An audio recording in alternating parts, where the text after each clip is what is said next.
and it's my pleasure to welcome you to tonight's timely discussion of the future of higher education. And yes, it does have a future.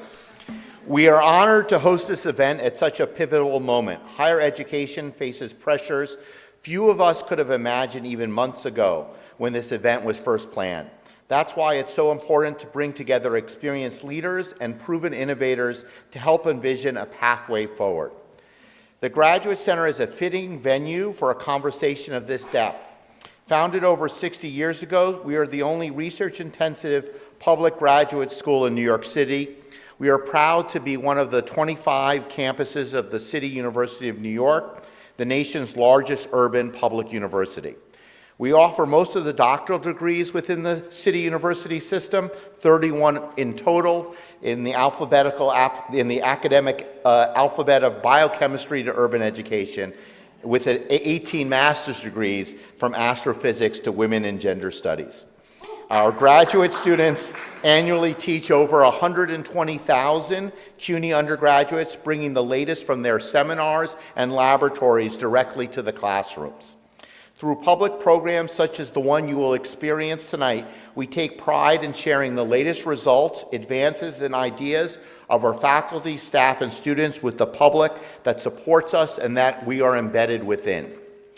The Graduate Center is the proud home of the Futures Initiative, which we'll be celebrating tonight. For just over a decade, the initiative has been a leader in advancing equity and innovation in research, teaching, and in public service in higher education. Tonight, we're not only hosting a thought-provoking conversation, we're also celebrating the 10th anniversary of the Futures Initiative and the remarkable accomplishments and vision of its founder, distinguished Professor Cathy Davidson.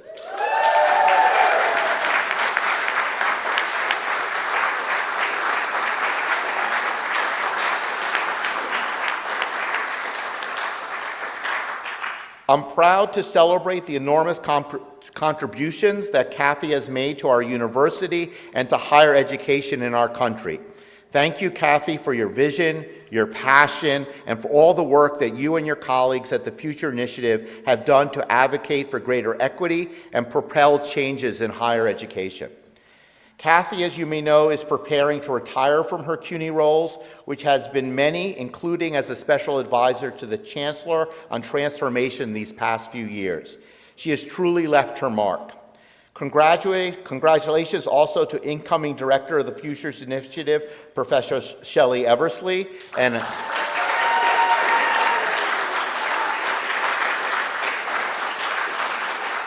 and somewhere in the crowd, Executive Director Adashima Oyo.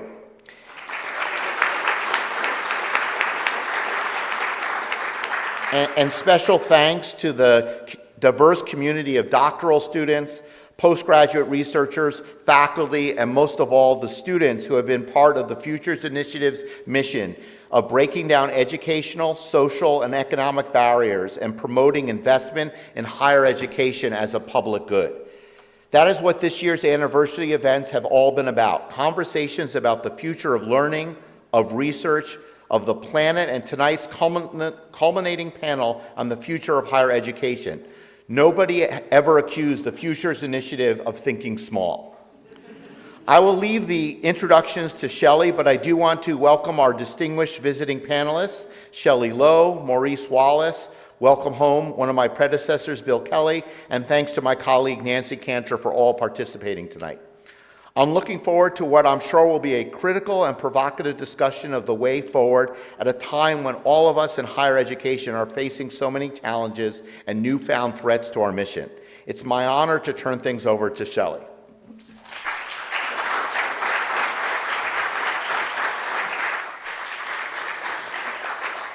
Good evening, everyone. It is really great to be here. And thank you, President Brumberg, and thank you to the Futures Initiative team, the fellows, the staff, Executive Director Dr. Adashima Oyo, for all of this behind-the-scenes work that put this together. I'd like to say hello to everyone who's logged in. We have over 500 RSVPs who are watching this, streaming this now, and we're going to get started. It's really wonderful to be here with you all right now. You can see their titles here, these distinguished leaders, and we will get right into it with President Nancy Cantor, with the incredible Cathy, I was going to say F. Davidson, Cathy N. Davidson. William E. Kelly, he lets me call him Bill now. Shelly Lowe and Maurice Wallace. Thank you so much for coming today. To the members of the audience, please note that you should have received some cards, note cards, and maybe a pencil. We will accept your questions, so please write down your questions as they come to you, and somewhere as we proceed, ushers will collect them. And if you could, especially all of you with PhDs, you know who you are, please write neatly. You can use all caps because I have to read your questions.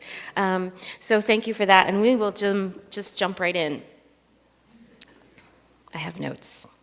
None of us needs to be reminded, of course, about the extreme pressures facing higher education today, not only because of the defunding of public education that was really moving in full force since the 1980s, but also within the last few months, the defunding of public institutions like the National Endowment for the Humanities, the National Science Foundation, the National Institutes of Health, plus libraries, museums, cultural and historical centers all across the United States. While some of these institutions have powerfully and collectively responded to these pressures, others have capitulated in a way that is shameful for anyone who's thinking about higher education for the public good. We know this. We all know this, and one of the reasons why we're here in this room is because we are well aware of the pressures facing us today. And so what we thought we'd do with the Futures Initiative is thinking about the future, thinking about the ways that we can build and grow and create a future. So let's use this time, this conversation today, to model a way forward. And here I'm thinking of something Shelly Lowe said to me earlier today, to think about the endurances, to think about the future, not just for us, but for the people who will be around when we're gone, for the people 30 years from now, 50 years from now. What will we do today that will help ensure opportunities for the public good, for learning, thinking critically, for the arts, for science, for research? What are we going to do today that will inspire and help the future endure in a way that we are so deeply committed? We have such an incredible brain trust with us today, with these incredibly distinguished institutional leaders, people who have committed their careers, their intellects, all of their powerful minds to public higher education and higher education in general. And so let's use their minds, and when you're thinking about lists, let's take this opportunity to get into it so we can build and create something that will make us all really, really proud. So this is my first question for everyone, and that is, we all know there has been a long-standing hostility towards arts and the humanities, and now the sciences, from climate change to vaccines, are the brunt of this critique. Why? How? What are some of the ways that all of the disciplines can work together to defend and fight for the importance of knowledge, research, and critical understanding? I'm also here thinking about institutions like the National Endowment for the Humanities. What are we going to do? NIH, NEA. So here's the question.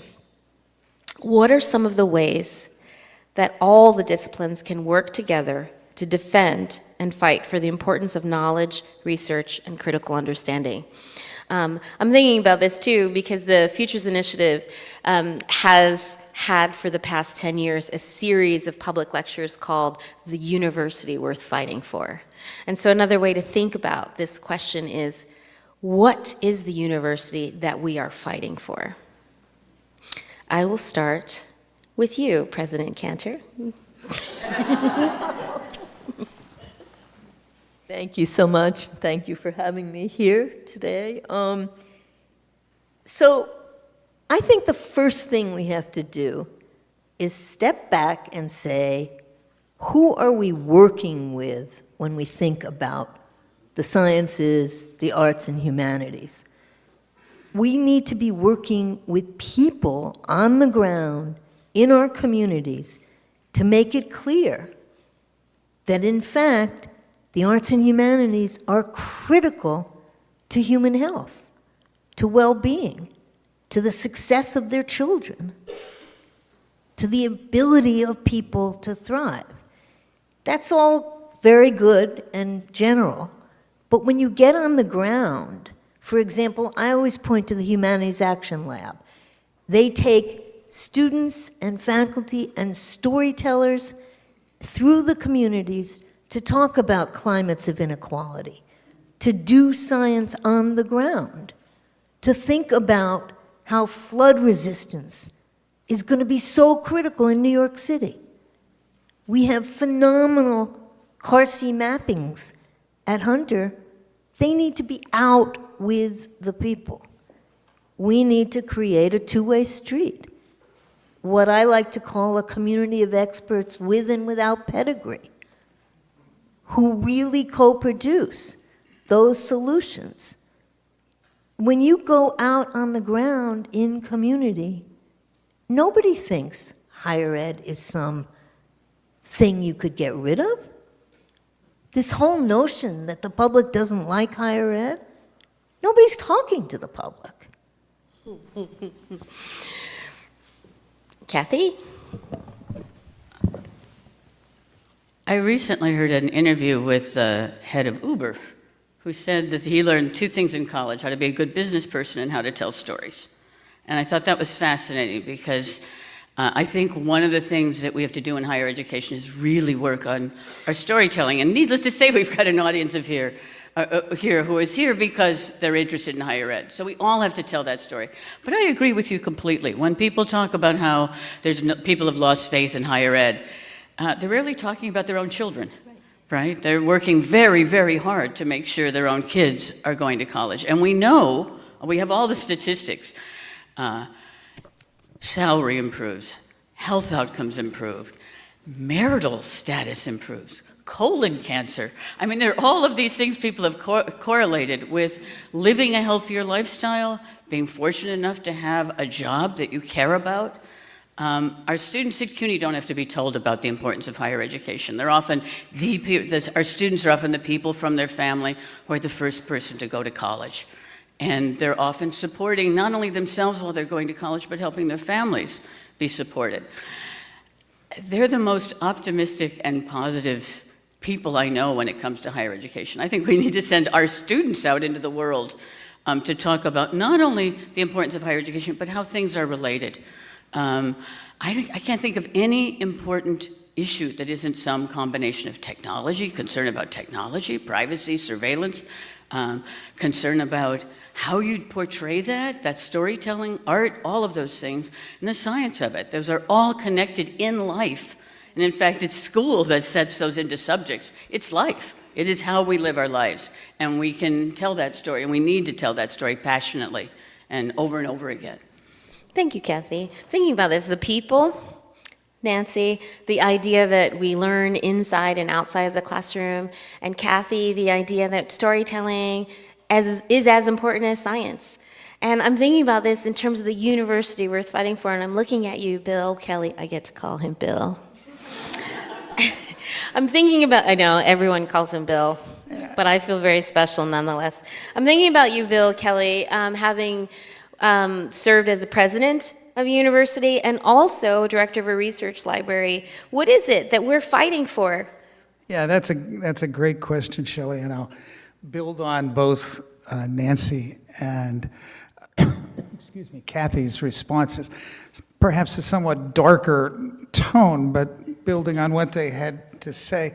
This is a kind of recherche le temps perdu evening for me.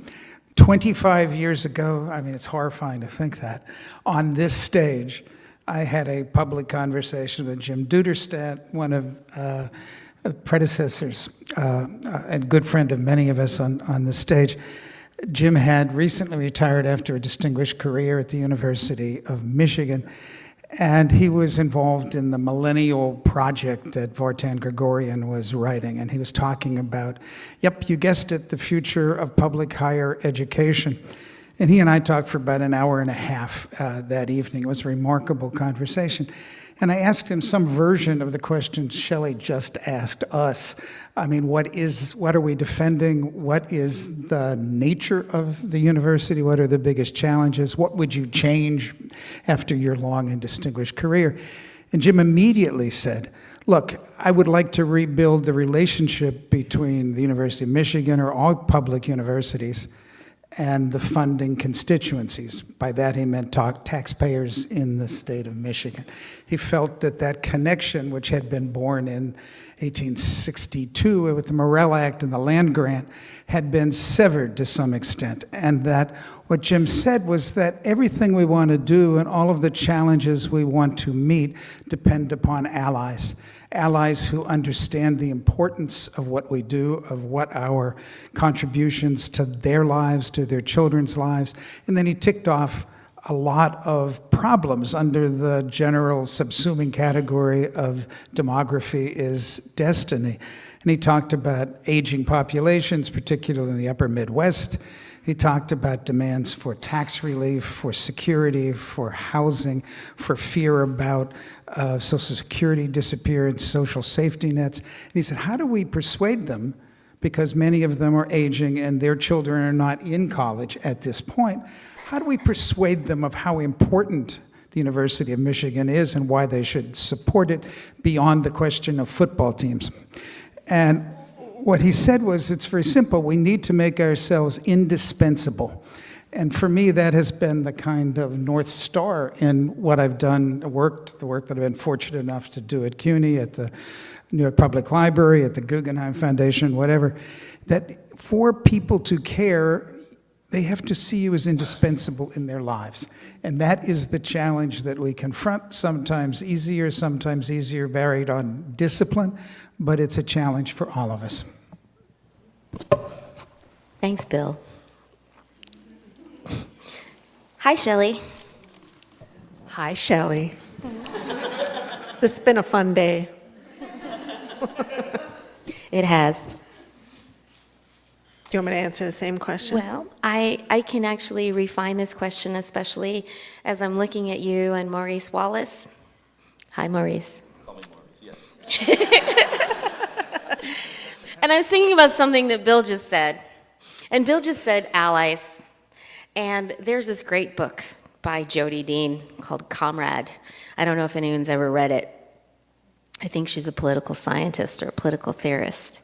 And in her book, Comrade, she makes this distinction between allies and comrades. And she argues that, I hope I don't mangle this, and I'm certainly simplifying this, but she argues that allies kind of stick with you when it's convenient and comfortable. And then comrades hang with you when it's hard, and they fight with you when it's necessary. And they're willing to risk with you because you're their comrade, not just an ally, an easy friend. And I wonder, when we're thinking about universities worth fighting for, institutions worth fighting for, and I know you're fighting for something, not defending, but fighting for something if we're thinking about the future. How do you think about this distinction between allies and comrades? And most importantly, here's my question. Do you think, they told me, by the way, everyone in this room, we had a pre-meeting, and I said, is there anything I'm not supposed to ask? Am I supposed to be gentle? And they all said, no, ask us anything. So here I go. Do you think there's a crisis of confidence or a crisis of, better word, courage for institutional leaders today so that they maybe are showing themselves to be allies and not comrades? Or do you think that we have comrades, and if we do, where do we find them and how do we fight with them? I'm going to go first. Shall we be allies or comrades? Well, okay, we'll be comrades. So as comrades, one of the things I'd have to come back and say first is we talk to our allies differently than we talk to our comrades, right? We use different language very often, different words. We might joke differently with a comrade than we will with an ally. And that means we're not quite sharing all of the information with our allies the way that we will with a comrade to make them be on our side, right, and to really support the work that we're trying to do. And I think that it's going to come down very often to communication. So I have agreed with everything that's been said so far. We have a problem communicating to the public about what is happening. And is that about courage? Is that about saying I'm not standing up for what's happening? Or is it about just not having the ability and the knowledge to be able to do it? So I think we often have to think, this is an all-hands-on-deck moment, especially in higher education. Do not think that this is not that moment. It is that moment. Everybody needs to be talking to each other. Everybody needs to be making comrades with each other because we have to move forward in this together. And when we move forward in this together, we have to have the public on our side. When someone says NEH has cut funding to over 1,000 grants, right, a number of them in higher education institutions, what does the public think? They have no idea what those grants are. They don't know what that money went for. They don't know how that impacts them. Why is that? That's our fault. We haven't told them. We haven't shown them what that work is and how important it is and how it affects them in their everyday lives, right? We are not treating them as either allies or comrades. And I think that that's one of the things that we always have to be thinking about. What does the public know about what we do and about the impacts of this? So do I think that it's a lack of courage? I think that I'll go back to endurance, Shelly. Sometimes endurance means thinking about the long road and how long it's going to take to get there. And you're going to have to go slow and you're going to have to go easy to make sure you can get there. And sometimes you really have to step it up. You have to jump over whatever hurdle that is and you have to be as loud about it as possible. But I think we all have to assess for ourselves within your institution, within your communities, within your state, at what point are you at and where can you do the best, thinking about endurance as the long run, right? Thanks. Thank you, comrade. That was marvelous. I don't know that I can say it any better. I might add, however, that in my own imagination, one of the distinctions between the ally and the comrade is that the comrade signs up to be accountable. And accountability, I think, is a thing that we just don't always expect from an ally. An ally might well be an affective relationship, but when the going gets tough, right, you don't want to have to look for your help. The comrade is already there. The comrade is called to this labor in the same way that we're all called to this labor. And I guess I also want to say that it may be that we have not been comrade enough to the communities we have, so we seem to have trouble engaging. And it's not just the university itself, but the university has, I think, a responsibility to understand that the community is not them out there, but the institution is also a part of the community, and the community is also a part of the institution. I mean, the staff, the faculty, the leadership that makes the university go. We don't live our lives entirely in a kind of academic vacuum, nor do any of the people who labor diligently at a university. And so I want to try to imagine what it looks like for a university to talk about us and not mean only those who occupy space on a campus. I want to know what it looks like for an institution to refer to us and have in mind not only academic leaders, academic workers, academic laborers, and support staff, but to think about a broader audience, the audience that a public lecture should invite. And I hope that this institution continues to offer the annual public lecture and be very serious about what it means to invite audiences to a public lecture and make it easy enough for that public to attend those lectures, to advertise public lectures in such a way that the public is interested in and engages, maybe not even just interested in, but uses platforms where that public finds itself, where the public sphere is talking. Yeah, and I guess the last thing I'll say, because I know we're supposed to be short here, and that's sometimes hard for me. I want to suggest that Bill, if I may, is. He's my friend. You can call him Bill. Okay. Thanks, Bill. I think he's absolutely right to say that the university has to demonstrate that it is indispensable. But I want to suggest that academic workers have to also demonstrate how we can be irresistible. There's a certain passion, a certain power, a certain energy, a certain force that Cathy Davidson modeled for me many, many moons ago now. I was her student at one point.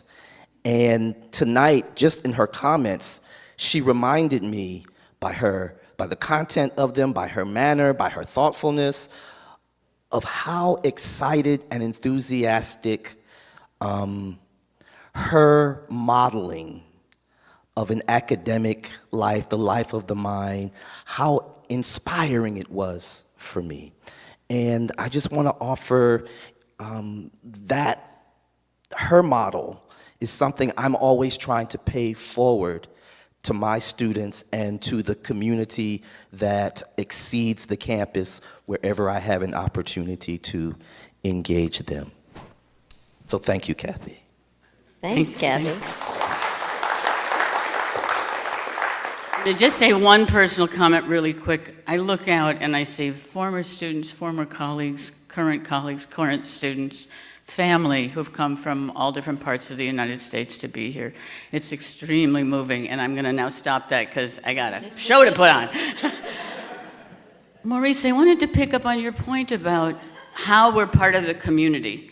And I want to refer to a class that Bill and I co-taught in 2015 called The Future of Higher Education, where we chose 15 students. They had to be in 15 disciplines from computer science to art. They were all graduate students, and the other requirement is they had to, that semester, be teaching an undergraduate class at one of the CUNY undergraduate campuses. And the first day of class, we walked and we said, "Hi, I'm Cathy Davidson, I'm Bill Kelly. We're going to leave now, you're going to make a class for us. We're coming back in 45 minutes, and you 15 people from 15 fields who have never met each other before, all graduate students, are going to design a class." They were like, "What?" We went away, we came back after 45 minutes, and the students were like, go away, we're not through yet."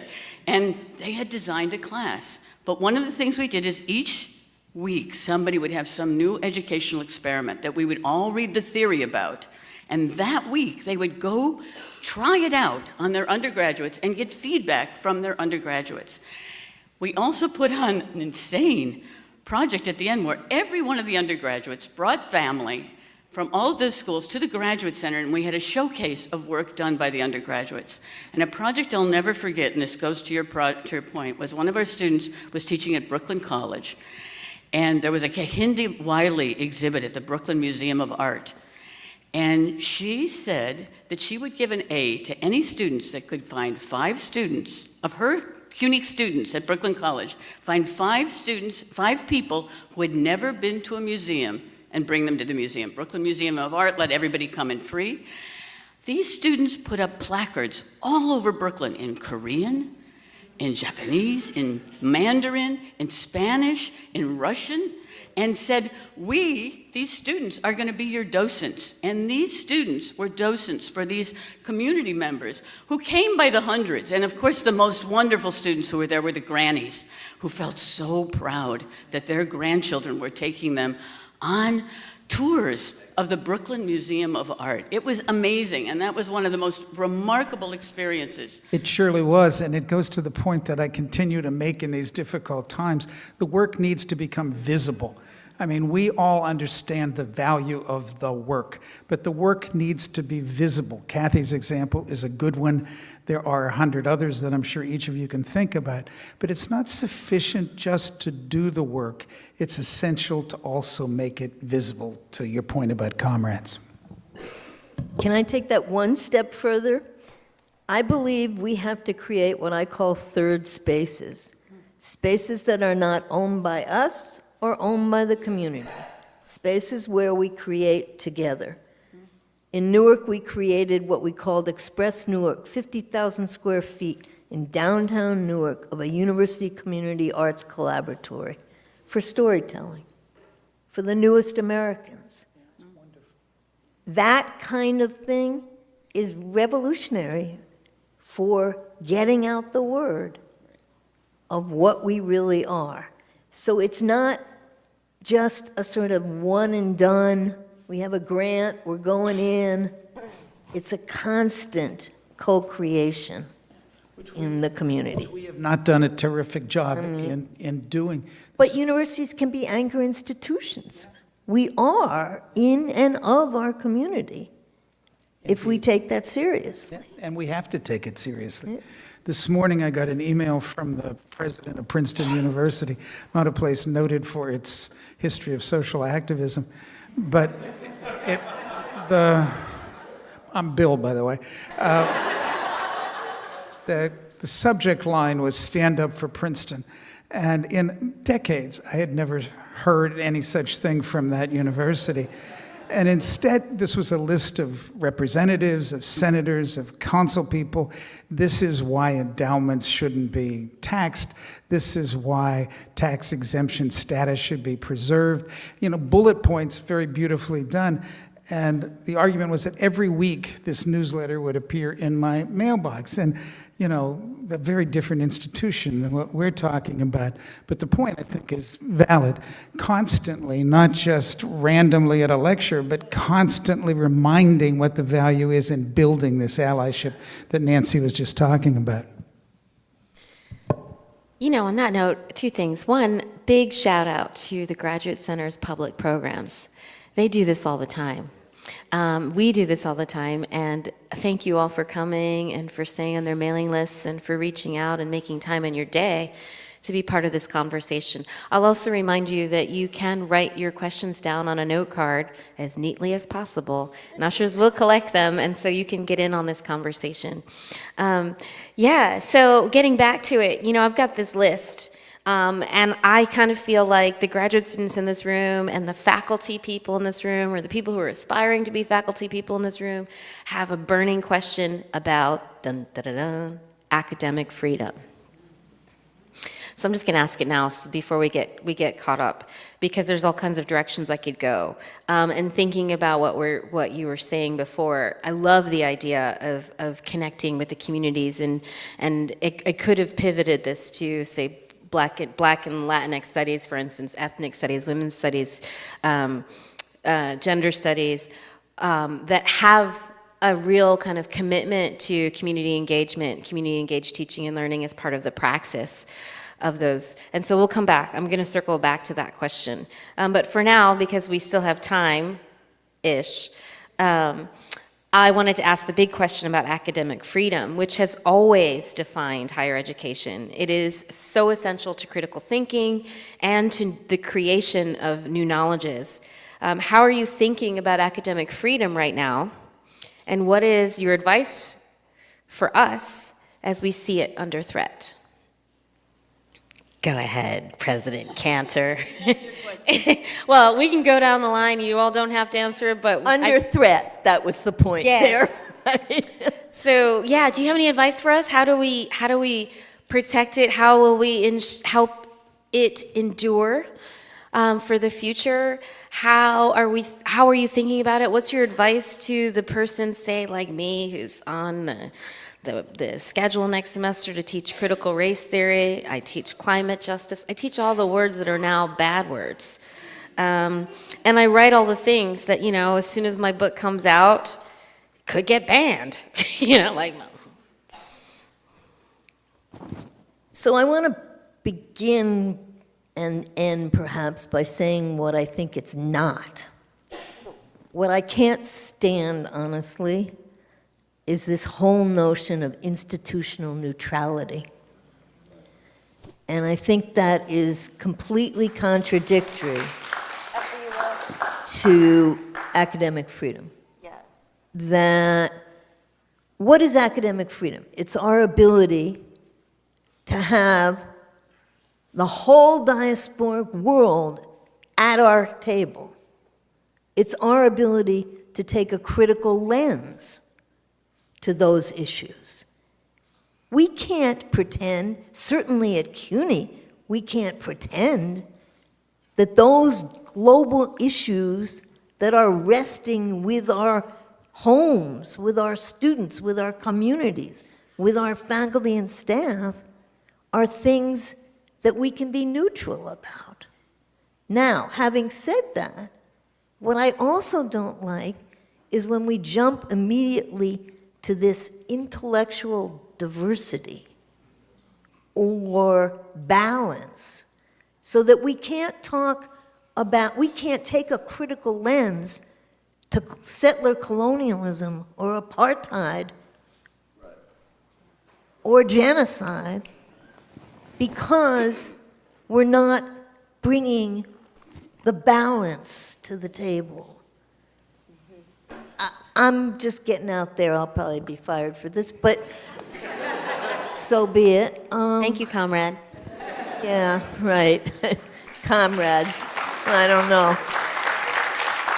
But I really, I'll stop. But I really do feel passionately about the fact that we get drawn into this cycle of saying, if we have this perspective we're analyzing, we have to have the opposite perspective we're analyzing.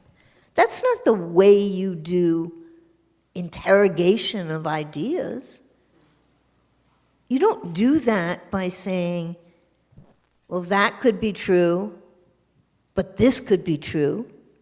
You interrogate an idea. And that's what the core of academic freedom has always been about.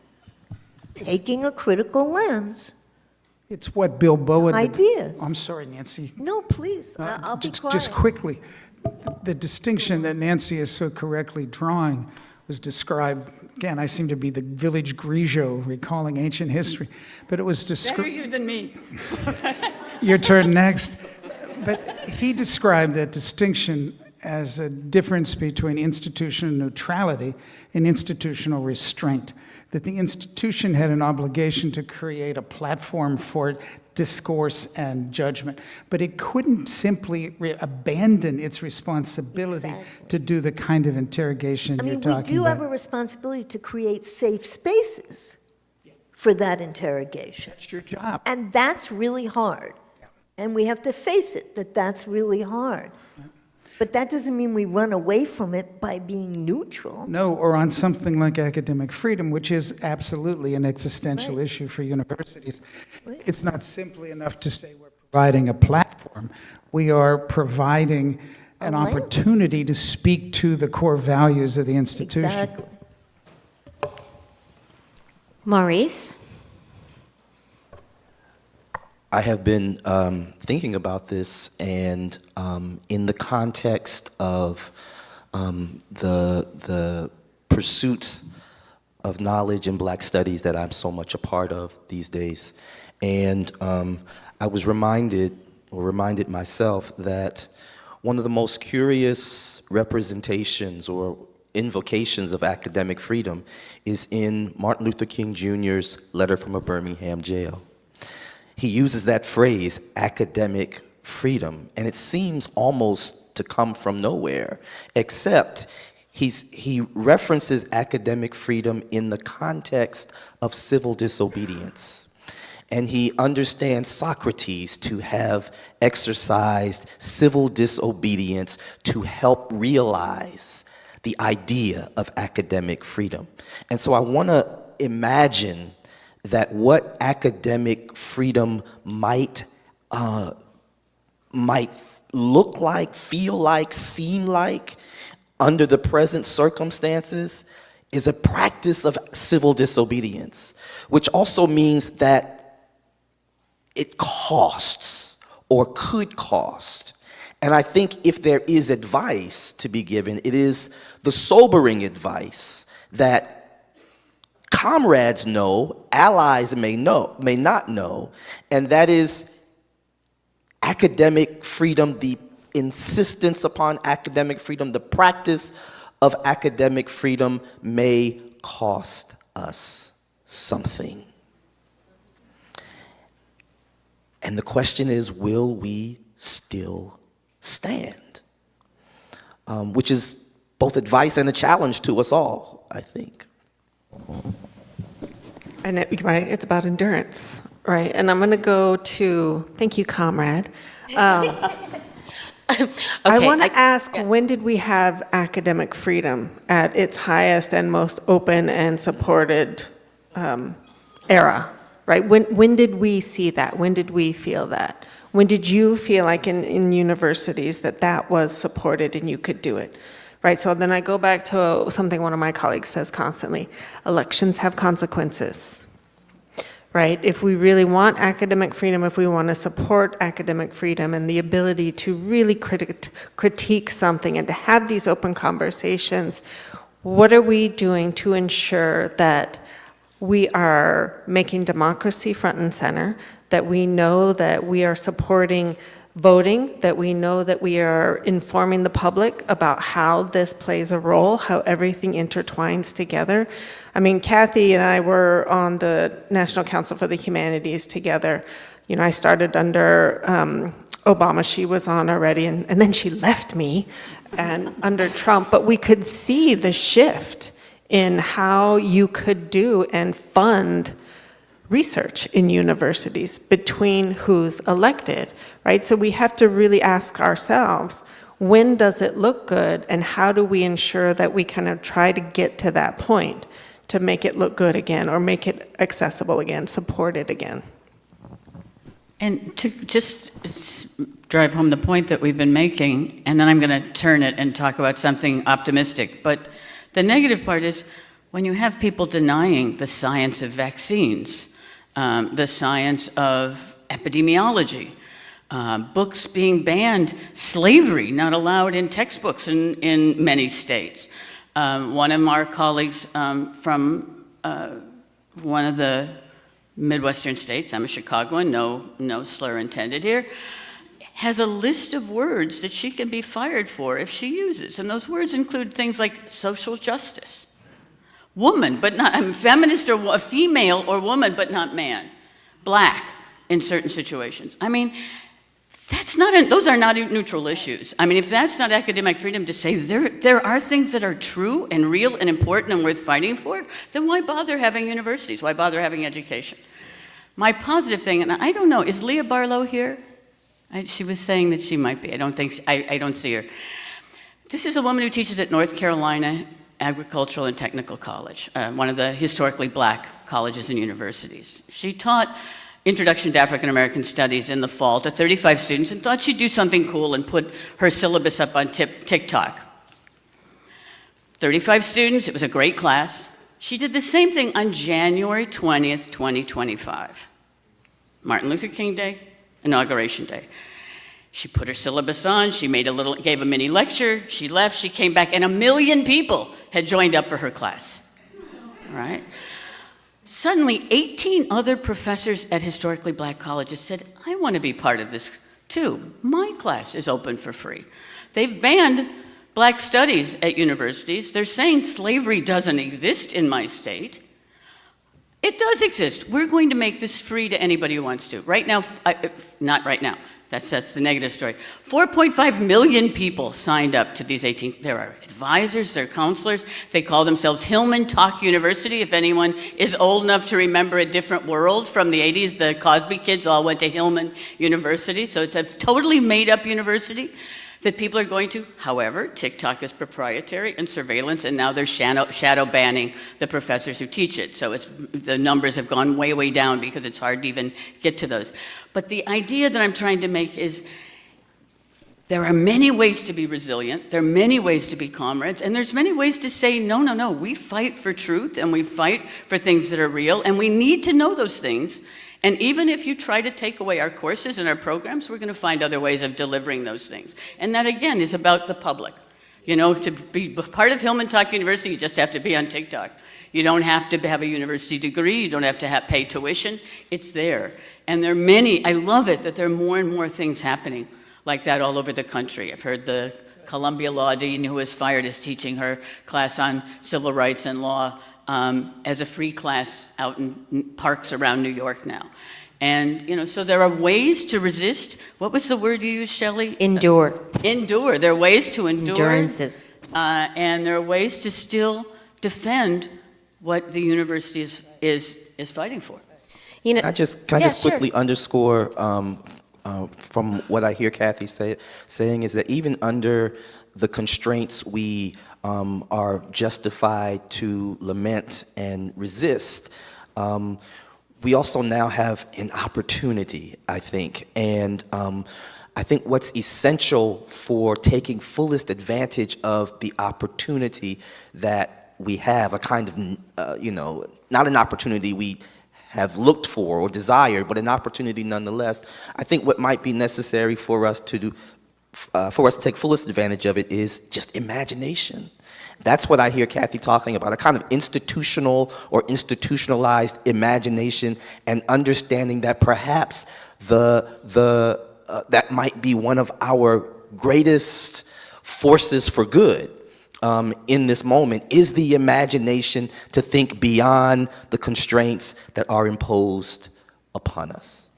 It's consistent with the history, as you know, of American public higher education, in which crises were never wasted, whether it was the Morrill Act during the Civil War, whether it was the challenge to Stanford University in 1900, firing the economist who challenged Stanford's railroad policies, all of these things generating other kinds of universities that Cathy has written about. It has to do with the Second World War and Vannevar Bush and the NSF. It has to do with the resounding response to McCarthyism. These are darker times. McCarthy was just a senator, not a president. But in these times of crisis, as Maurice just said, resilience, endurance, and imagination come to the fore. And if there is a silver lining, it is that this is an opportunity not to waste. Yeah, and I do want to say quickly, Shelly, this is exactly what I said when they invited me to this panel, and I was like, I'm so excited about this moment because we have the opportunity to change it. And it's needed to be changed for a very long time. And it's time that we speak up and we say, guess what? We can do this now, and let's do it, right? Let's get together and let's figure this out and do it, change it. Have big ideas. This is so great. I'm really excited too. I'm excited because one of the things that that the Futures Initiative has got me thinking about is innovation and equity, advancing innovation and equity in higher ed. And when we think about it in Black studies, in women's studies, in gender studies, in humanities, in interdisciplinary studies, we're always, and everyone in the room who's ever taught a class, right? We're always thinking about the multiple ways that people learn. We're always thinking about empowering and inspiring students. And one of those ways of doing that is being adaptable. So like Hillman Talk, for instance, or the ways in which so many people are really thinking about the way that they teach that centers their students, and they use multiple modes, right? It's not just about the textbook, it's about the poem, it's about the video, it's about the song, the speech, the performance. Then all of those things come together to connect with the community, as you were describing at first, Nancy. And then when I'm thinking about Black studies, connecting the communities, and I say this because, of course, that's where I come from. I have the questions here, some questions from the audience, and I think we have a little bit of time, so I'm going to slip this one question in. What happens when funding is tied to politics? Do you think there's a way out?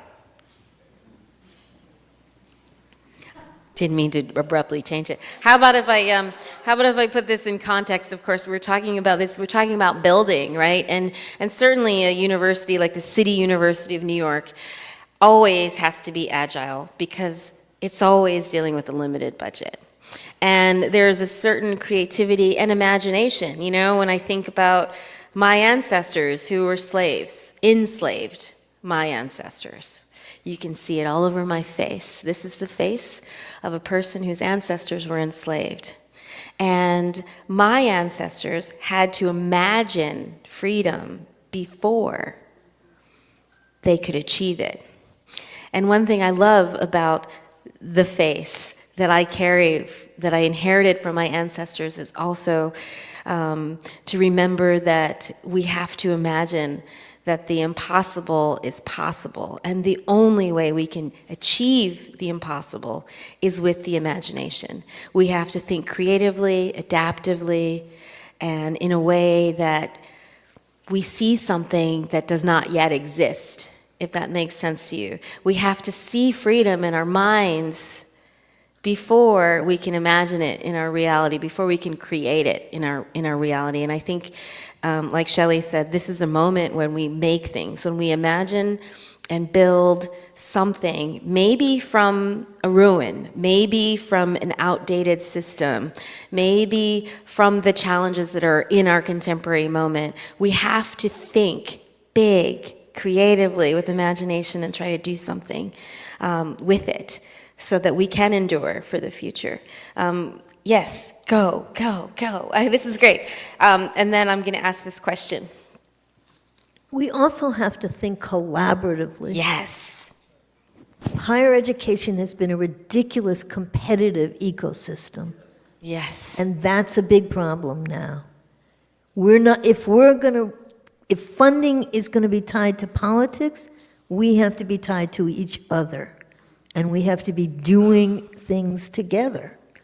We cannot be an isolated institution competing for that money that is tied to politics. We have to have alliances, and that's what we're doing now. I love it.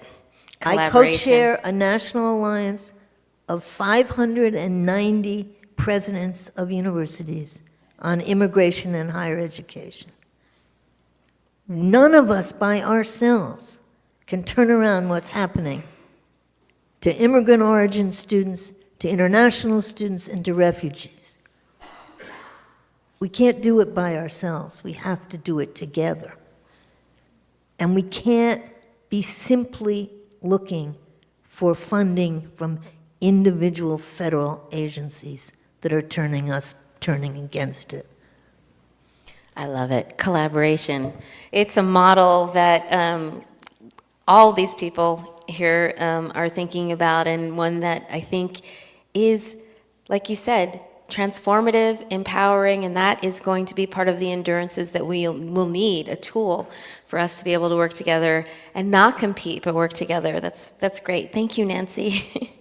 You know, I think part of that collaboration, one of the things that we kind of read to prepare for tonight was a message from the chancellor, right, that was sent to everybody. And thinking about the difficulties that we're facing right now, particularly as higher education institutions.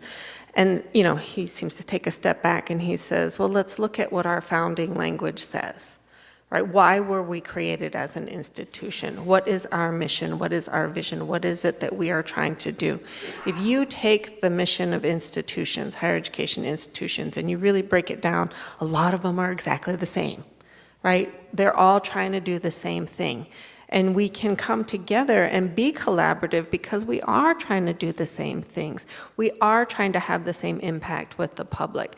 And when politics gets tied into funding, gets tied into accreditation, into what you're supposed to be doing, you go back to your founding words and you say, no, this is what we were created for and this is what we are going to do because this was created before you in politics came into play or this came into play, and we have to keep moving that forward.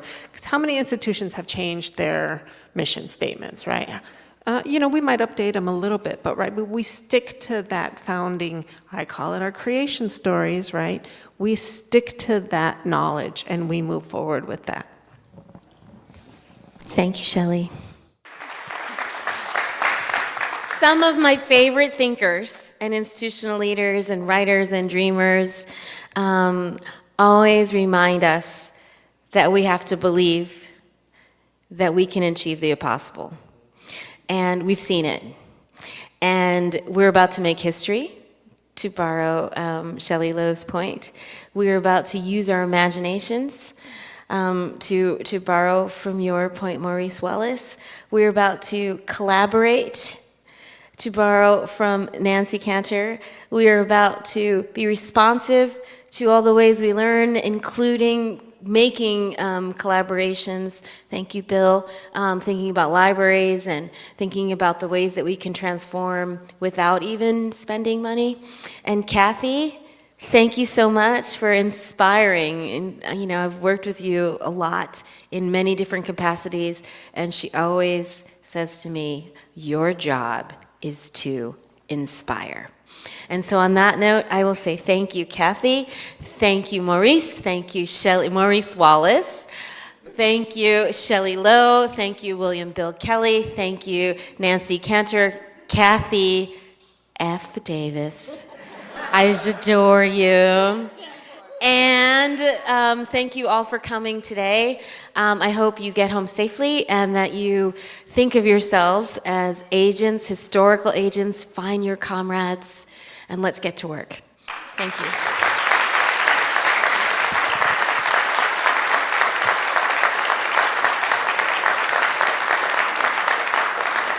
I realized I forgot to say thank you. The Futures Initiative, we're celebrating 10 years. And there's a team that works very hard to organize this. Thank you all.